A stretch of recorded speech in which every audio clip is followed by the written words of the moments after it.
What are your thoughts on God? I don't think much of God. I have seen a lot of professional fulfillments. I've also seen enormous setbacks and losses. How could an individual go through so much? I was also ordained as a Buddhist monk in Burma. How are we going to become raindrops?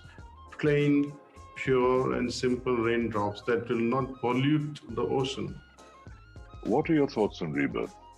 Who is keeping track of our karmas? What is the most powerful force for bettering ourselves? Most people, they say, oh, mind is my enemy. No, it's not your enemy. Mind can be your best friend.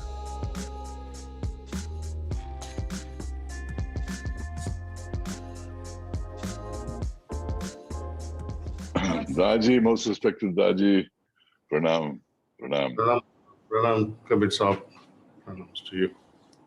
So honored to meet you. It's my honor, sir. It's my honor to be in your presence and to be able to talk to you like this. I'm sure there are hundreds of thousands of people across the world who would give anything to have a conversation like this with you. So I consider myself most privileged and to share this time and screen and moment with you. And I look forward to our conversation today.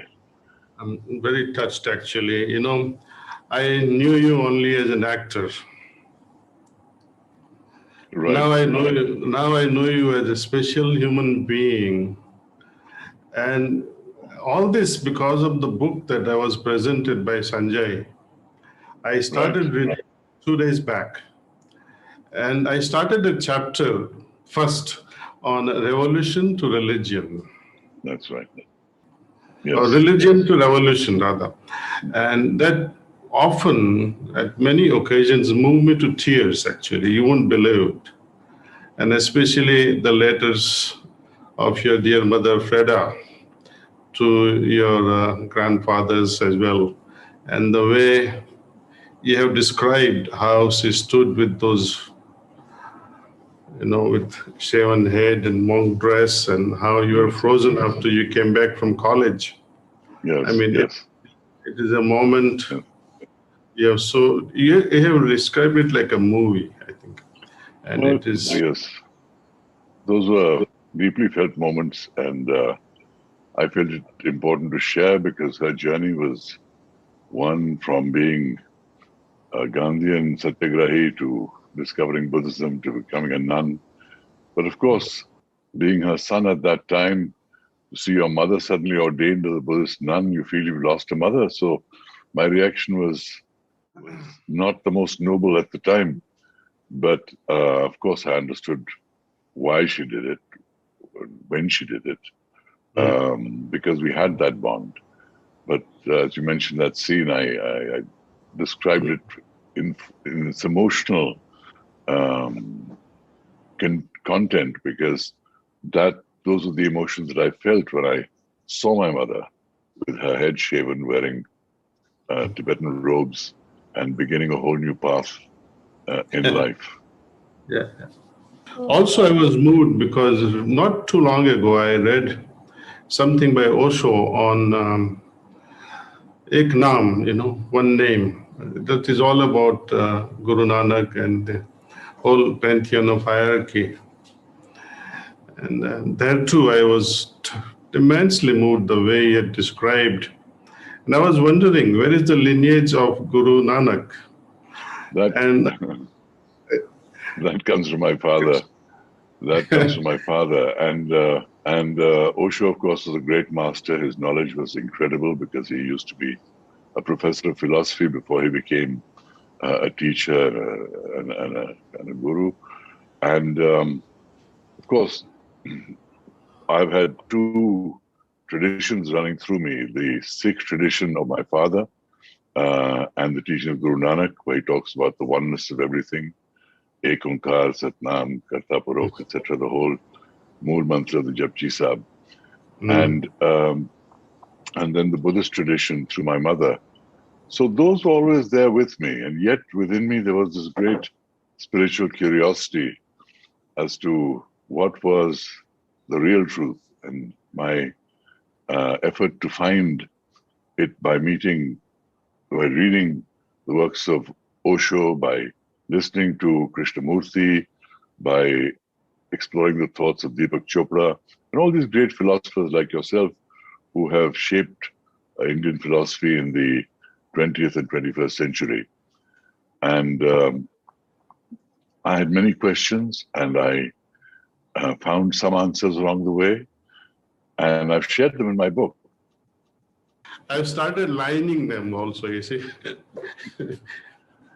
Thank you. That's a huge compliment coming from you. I started a chapter and I just finished the chapter in one go, you see. And it's so moving, actually. How could an individual go through so much? You have gone through, I don't think it's ordinary. It's not ordinary. You have witnessed the independence movement through the eyes and ears and mouth of your parents. You have witnessed this unfortunate separation of Pakistan and India. You have witnessed violence. You have witnessed your mother's life, your father's life, your own life going in all directions. And it's how do you Yes, put up? How do you manage to lead such a intense, I would say, life? Daaji, I was blessed to have remarkable parents who had great spiritual traditions behind them. The Sikh tradition from my father's side, even though he became a New Age philosopher, he still revered Guru Nanak and wrote books on him, and had great love for his ancestors and his roots. My mother, who became a Buddhist after being a Gandhian Satyagrahi, and her journey into the world of Buddhism, which made her the highest ranked Buddhist nun in the world. So a lot of inner strength that I feel I have came from there, because as you saw in my book, I have seen a lot of professional fulfillments. I've also seen enormous setbacks and losses, and triumphs anyone can deal with. It's the losses that become the test of what you're made of, and your ability to rise from ruin and resurrect yourself. So,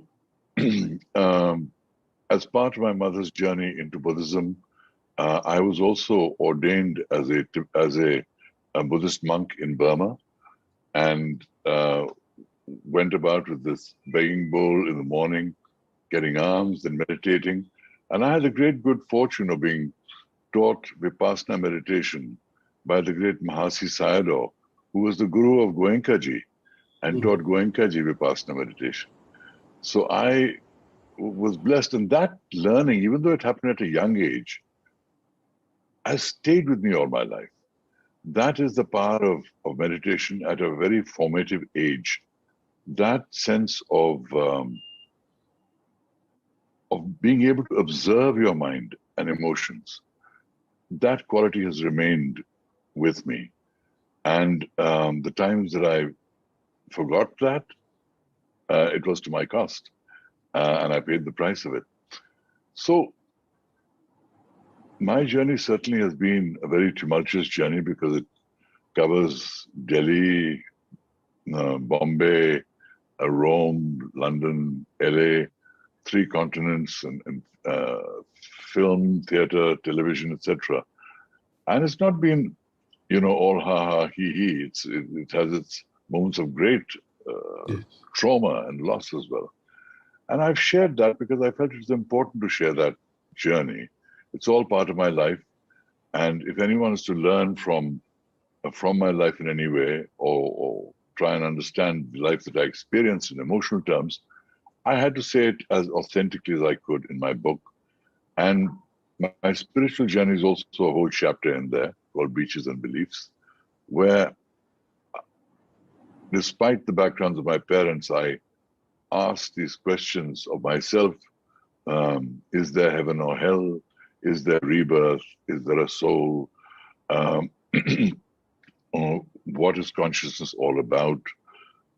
Should the ego be diminished, or should the ego be celebrated? All these questions, including the question of whether free will and destiny exists.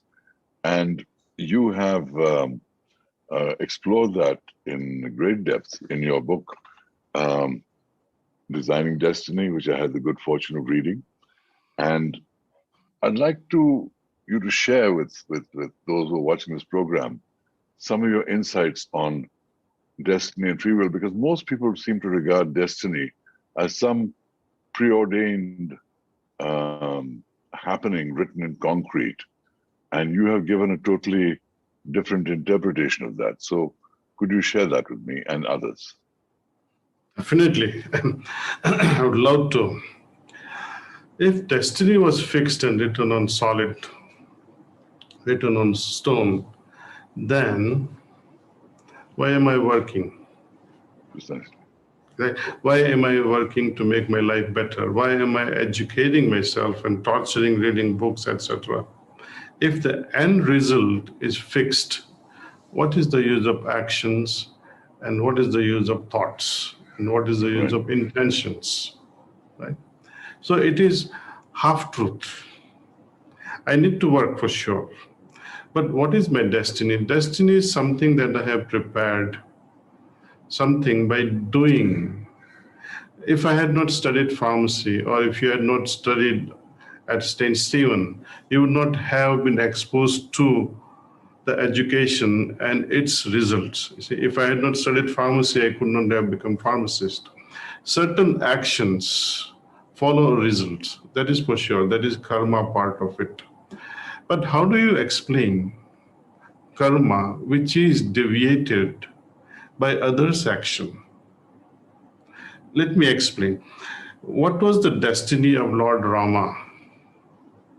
He was to become the inheritor, the successor of King Dashrath. On that auspicious moment, a day before or so, Mother Kaikeyi comes and spoils the whole plan, right?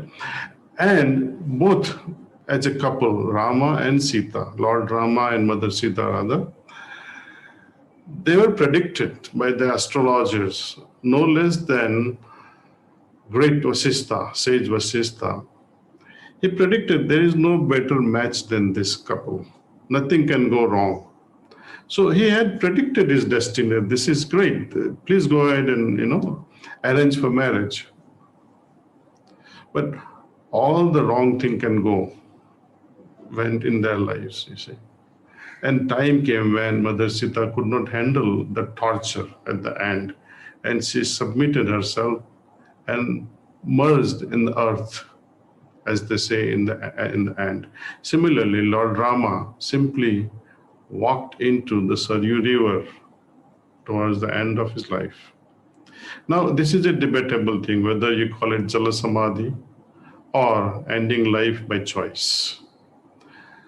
Nevertheless, this raises a lot of questions. An avatar Purusha, the God himself, can he have destiny? Couldn't he have changed? Okay.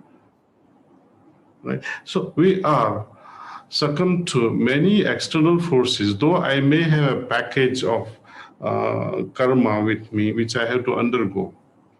But with my own actions and with my own thoughts and attitudes, I can change my destiny.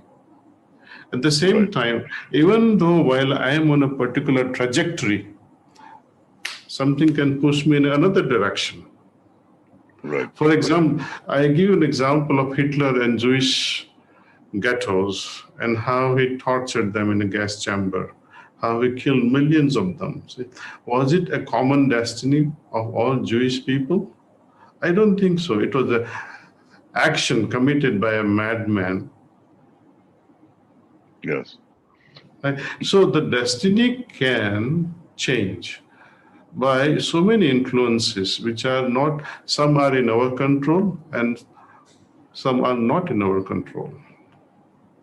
So, in essence, you're saying, Raji, that we make our own destiny through what we desire, through our expectations, through our will, through our mind, through our persistence, our focus in life, and we make our own destiny. In other words, um, and your message of heartfulness is also a very beautiful message, where basically you explained in that a number of techniques for increasing your heartfulness, which is really, in a sense, elevating your consciousness.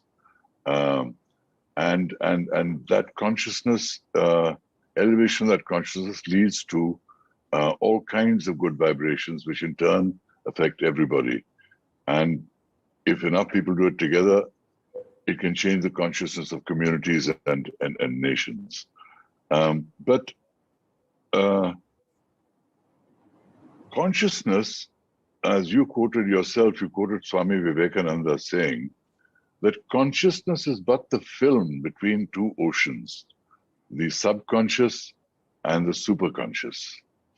So my question to you is, for all that we do at the conscious level, how much of that can we influence the subconscious, and which is more powerful, our subconscious or the conscious? Again, how we have created, you see, destiny and subconsciousness are similar in nature. Right. Okay, when we act and repeat those actions again and again, it becomes habit. It becomes our subconscious act. And the habits are the most powerful thing. Ask a smoker or a drug addict or an alcoholic. See? So subconscious that way is very, very powerful. Very powerful. It sometimes spoils all our best intentions. So how to get out of the clutch of subconscious? Right. So that is the main topic of spirituality. See, how to go beyond the slavery of yourself, the lower self. Now, when we meditate, what happens is you go so deeper within yourself. At the same time, you go into a sky of superconsciousness. You are somehow touching the higher planes of consciousness.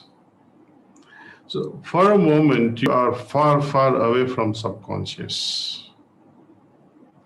Now, subconscious is also a treasure. If your actions were good, or if your habits were good, it can come to your fortune. It becomes your, you can say, your wealth, your treasure. But our subconscious or our karmas are mixed from the past, whether you believe in past life or not, but immediate past also can influence my present. Now, there are techniques and ways of how to get rid of this baggage that we carry in our subconscious. That we have described this particular method as cleaning, and it can be felt when we do this every evening. You know, when we are working, for example, you are acting or wherever, for a TV or on a theater or for a movie, you carry some level of impressions about that act, about that character, right? And you get absorbed in it, you see. It has some impact on our psyche. But in the evening, when we are free from all this work and sit down for a few minutes and willfully make a sankalpa that, yes, I am going to get rid of all the impressions which are cluttering my mind, and we are able to remove most of it. Sometimes we like certain acts or something, and it glues on to us, though it may not be good for you in reality. But you perceive it that, oh, it's so good for me. I like it at the moment. But when you go deep down in yourself and you do realize that it's not good for me. Unfortunately, I have developed this trait. It can be cleaned. So either someone can tell you that, Kabir Sahab, this is wrong, or you need correction here, course correction is needed. When loved ones speak to us, we get upset. And when father or mother says to you, oh, you better do this is not the right way to do it, somehow our ego gets hurt and we rebel. as and this is not good. In fact, we should be thankful for someone who is pointing out, oh, this is not good, say. And then we should be really thankful and be grateful, say, for pointing out our mistakes. So that can also help when we readjust our course.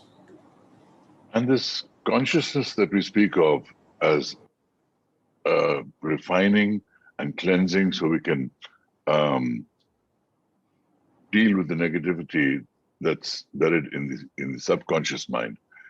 This consciousness, does it come from another life? I mean, you say that rebirth is an important factor in terms of how we lead our lives. Do you see rebirth is happening for everyone? What are your thoughts on rebirth, Daaji? It's definitely there. If I'm here today, and if I'm going to end the way I am now, then there is no purpose of life. And life cannot be without purpose. I am here because I was something somewhere, and I will be someone later. If you believe this much, then the belief that there is Atman or soul or not is unnecessary, because this is good enough a proof that I have a purpose in this life. But to make people understand that there is something like Atman, one has to somehow reflect a little bit and say, imagine a mother delivering a baby. Baby would immediately cry as soon as it's separated from mother. Doctors tried to till the body, baby's body, if baby doesn't cry. They make the baby cry. If baby still doesn't cry, then mother will have to cry, because life force or soul did not come along with. And it is there with us ever since our birth. It's not outside me. It is not in Dwarka, or it is not in Kashi, or in Badrinath, or in Makkah, or in Jerusalem. It is in me. My life force is within me. My life force is not somewhere in heaven. So I have to look for that life force which is within me. That's why in Hinduism they call it Antaryamin, one who dwells within your heart. So that is one aspect of it. See. The other aspect that I like to bring about consciousness, that it travels from one life to another life. It's a package. So we have to understand what is consciousness and what is soul. Are they same or are they different? Right? Very important question. So I would say very frankly that soul is the creator, consciousness is the result. And what is consciousness? Simply put, I believe that consciousness is all about degree of awareness. To what extent I become aware. See, there is a whole spectrum of awareness. When you are seeing a demonstration of some acting, right? Some people grasp it even before the director says we have to do this. They know the whole scene, right? Some people, you keep on hammering them again and again, but they don't get it. So that's a difference in consciousness. Consciousness of a stone, consciousness of an animal or a plant, consciousness of billions of human beings, consciousness of angels. They are all made up of three fundamental things, because of which we become either aware or unaware. If it is present, we become aware. If it is absent, we remain unaware, like stones. What constitutes consciousness? Manas, buddhi, and ahankar. The mind, intellect, and ego. That makes consciousness. Now, the purpose of human life, as you have already known through those quotations of Swami Vivekananda, that the purpose is to evolve our consciousness to the maximum level, make it a broadband consciousness rather than the narrow that we have. Right. And who can do that? What becomes of consciousness when it achieves the highest or becomes the most refined? So for that, we use these three instruments: mind, intellect, and ego. And what becomes of the mind at the end of it, or what becomes of the intellect at the end, or as we go on evolving, or the ego? You made a remark earlier about ego. Is it our friend or is it our enemy? Right. Right. It can be both. It can be Because both. many speak of be selfless, be egoless, etc. And yet there is a role, obviously, for the ego in our survival, in our aspirations as well, which you've talked of. Definitely, definitely. You see, there are three or four scenarios. One, we say when I introduce myself to somebody that I am doctor so and I'm a specialist and a cardiologist, but that is wrong. See, I am not that. I'm just a pharmacist. When I'm introducing a person, and when I introduce myself, oh, I am a pharmacist. I'm a business owner. I do this. There's nothing wrong in saying who you really are. If you're a PhD and you say, I'm PhD, fine. If you're a musician and you play a flute, for example, and your performance last evening was so great, everyone was clapping and standing ovation for 5 minutes, 10 minutes, Today you have to perform. Would you be happy with the same level of performance? I doubt it. A creative artist will never compare. He will always like to say, I'd like to do better than what I did yesterday. That Right. is ego. That is ego. And that is constructive ego to surpass oneself. But to say, I am Kabir Bedi and nobody is better than me in Hollywood or in Bollywood. I am the best.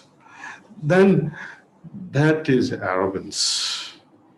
Right. That Right. will, Obviously. that, right? So that ego is harmful.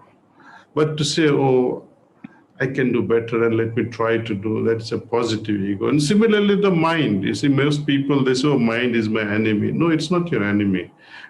Mind can be your best friend.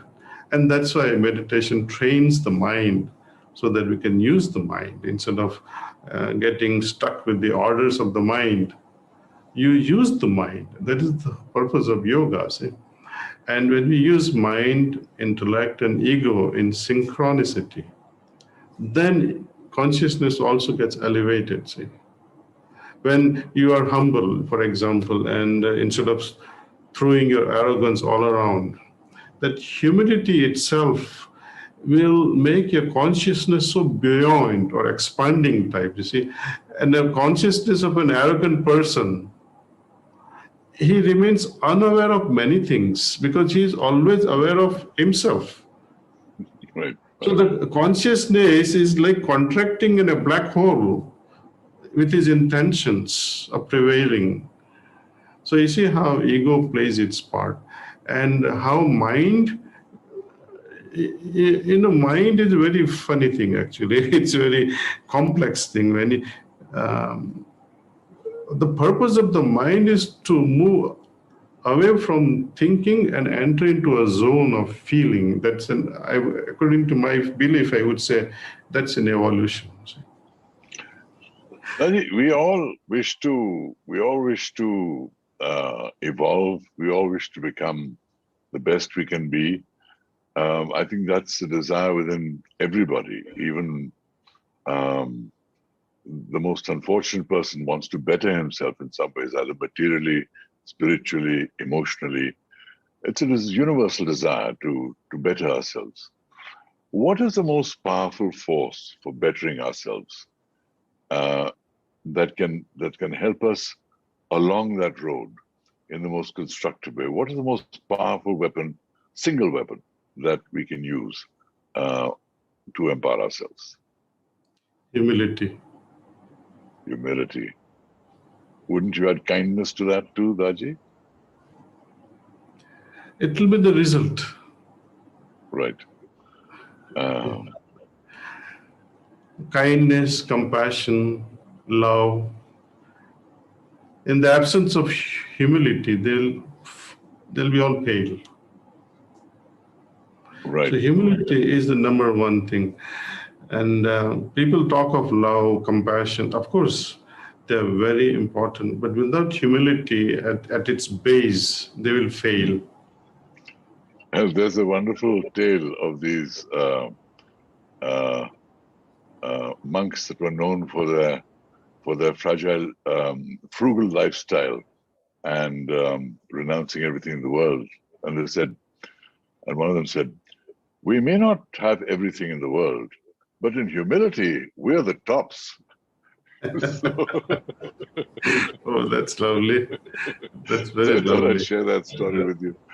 Um so, you know, the thing is, my journey, Daji, has been one of a seeker, a person that wants to understand, coming from the background of my parents, the Sikh and Buddhist traditions, trying to understand through the living philosophers of the 20th and 21st centuries, Krishnamurti, Osho, Deepak Chopra, many yogis, saints, and philosophers and teachers like yourself. Um, and I really try to understand what are the truths that resonate for me. And I've shared those in my book. I won't delve into them too much right now. But my real question is, um, let's deal with the real meat of the matter. What are your thoughts on God? Not much. Not much. Not much. I don't think much of God because God is everything. God is everything. When God is everything. When I am, if I am not there, or if I am there, what is the difference? Kabir, when you, not you, but great Kabir, Sant Kabir. Sant Kabir, he used to say, मैं था तब वो नहीं था जब मैं और जब वो है तब मैं नहीं because in one two cannot stay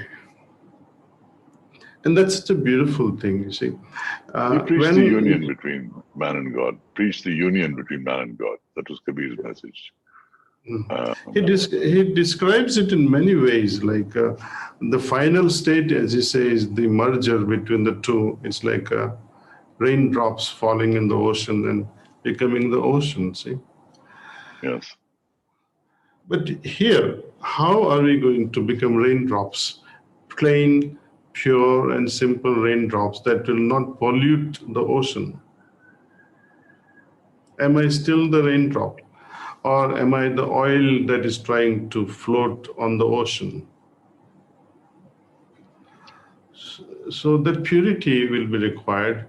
And about God, you asked a very fundamental question. Is God a person? No.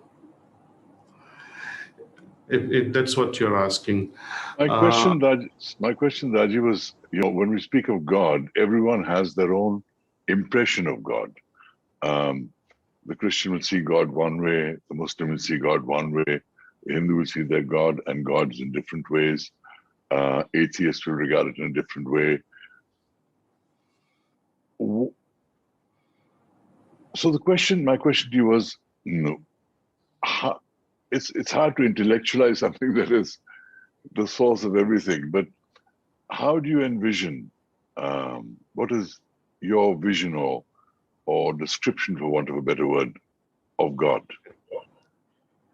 Simply put, God, or when I become godly, let's put it this way. What becomes my qualities? What becomes of myself? Then I will be able to express better what godliness is. At the pinnacle of my evolution, I become love, pure love. Do I become that personality like what they talk of Jesus or Lord Rama or Hanuman or Krishna? No. They were personalities born once upon a time. They were embodied, incarnate human beings once upon a time. When they return back, they merge with the ocean. Likewise, we also, when we attain that level of purity, we become eligible to merge in that ocean of purity.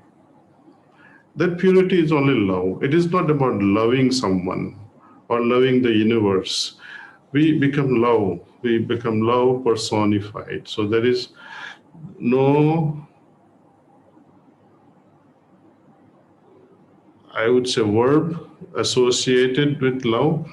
It's like a rose is a rose is a rose. Rose has no consciousness that I should emit this fragrance on someone. Or my heart also will lose that selective consciousness that I should love so and not so and so. Yes. So when I achieve that, where there is no differentiation in sharing my love, then I have arrived at home, you can say. And yet, And Daji, sorry. please go ahead. No, and yet, Daji, there is such a central role of the individual. I can understand the merging with the cosmos, the oneness, joining the oneness of God, being part of the entire creation. But what makes us unique are our differences. What makes us unique are the different things within us that enable us to create, to evolve, and make a difference to the world in which we live. Those uniquenesses within us is what define us as individuals. And while the need to merge the superconscious of God is always there, but the fact is, the entity that is doing that is the individual that is using the sum total of who they are to move in that direction as individuals distinct from each other. And that distinction is not to be underestimated, I feel, or True. undervalued. I do agree with you. Even if we reach at the same time the pinnacle of Everest, we will not be standing on the same platform. We will be facing each other or at some angle. We cannot be standing on the same position. And Right. if we have 4 or 5 of us, we'll be facing so many things. When you are facing horizon on all sides, someone will be facing east, someone will be facing west. So the description from the top of that consciousness or top of the mountain will differ because the seer, the observer, has taken a different position. Mm-hmm. See? Right. And I must honor the other person for describing that ultimate beauty in his words, which I'm not able to see from my position. See? So that way, it is not the differences. It is something that I'm not able to see, and the other person is telling me, look, it is also like that. Right. Right. What I'd really like to know is a little more about your journey. So I was particularly interested in what was that turning point for you, and how it touched you and therefore transformed and touched the lives of so many others.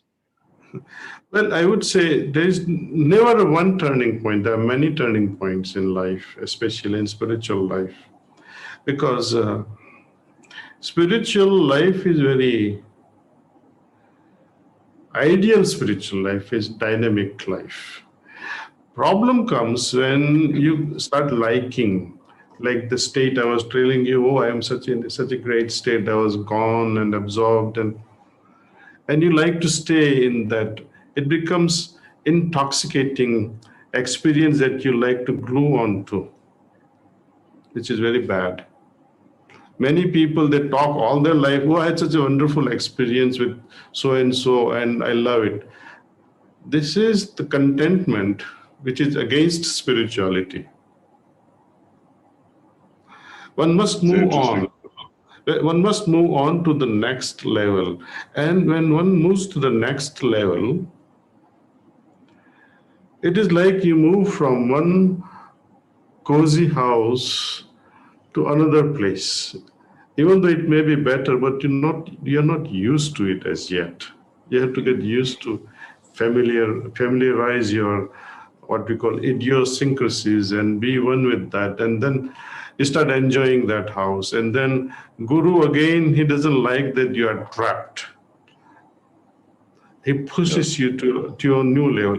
So each time there is a new level of push that will be required, a new turn, because we have a tendency to become, get, oh, I'm used to it now, I'm so content. And Discontent so, is important. Discontent is important. It's the root yeah, of a lot of creativity too.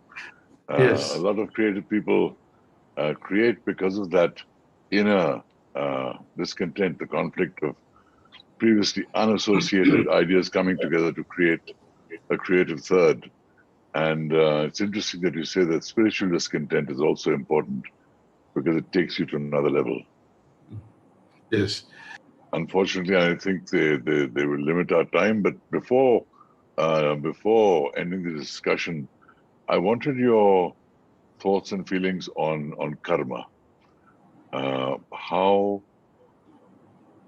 whether karma as a phenomenon exists, uh, who is keeping track of our karmas, or is it something that we, um, in some way, um, create the reaction to what we do, and therefore it affects us, or is there a larger being or entity that is looking out for what I or anyone did right or wrong, and what they have to pay for it or be rewarded for it? Karma is a relentless law. Nothing can change it. Only yourself can change it.